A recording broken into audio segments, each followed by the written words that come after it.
মা ছিল আজ গ্যালারিতে, তাই আজ মনটা ছিল ফুরফুরে। চোখের শান্তি মাঠে দেখিয়ে দিলেন ভজিনহা, রুখে দিল শক্তিশালী উরুগুয়েকে। গ্যালারিতে মায়ের উল্লাস, পতাকা উড়িয়েছেন, ছেলের জন্য গলা ফাটিয়েছেন। ছেলেও গোলবারের নিচে প্রাচীর হয়ে দাঁড়িয়েছেন। তাই তো উরুগুয়ের মতো শক্তিশালী দলও ভেদ করতে পারেনি কেপ ভার্দের গোলরক্ষককে।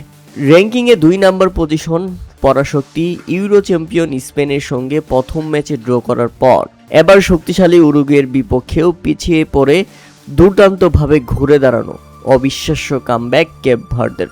ম্যাচটি 2-2 গোলে শেষ পর্যন্ত ড্র করে আবারও বিশ্ববাসীকে তাক লাগিয়ে দিল তারা। তবে এই ম্যাচের আসল কৃতিত্ব দিতেই হবে তাদের গোলরক্ষক বা গোলকিপার ভজিনহাকে।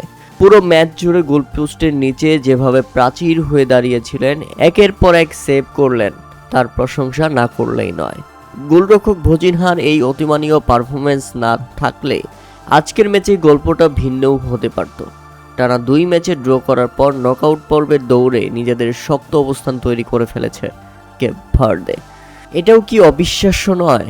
তবে অবিশ্বাস্য লেগেছে যখন ম্যাচের 21তম মিনিটে সরাসরি ফ্রি কিক থেকে গোল আদায় করে নেয় কেপ ভার্দে। উরুগুয়ে প্রথমার্ধ শেষে সমতায় ফেরার পর সেই অর্ধের যোগ করার সময়ে আবারও এগিয়ে যায়। ফিফা র্যাঙ্কিংয়ে 19তম দক্ষিণ আফ্রিকান পরাশক্তির সঙ্গে 39 ধাপ পিছিয়ে থাকা কেপ ভার্দে আবারও অবিশ্বাস্যভাবে সবাইকে চমকে দিয়েছে যখন তারা ম্যাচের 61তম মিনিটে অবিশ্বাস্যভাবে কামব্যাক করে। উরুগুয়ে এরপর প্রাণ চেষ্টা করেছেন, কিন্তু গোলের দেখা পায়নি, রুখে দিয়েছেন গোলরক্ষক ভজিনহা। এর ফলে কেপ ভার্দের বিশ্বকাপ অভিযানের এই ইতিহাসে আরেকটি গর্বের অধ্যায় লিখে গেল তারা।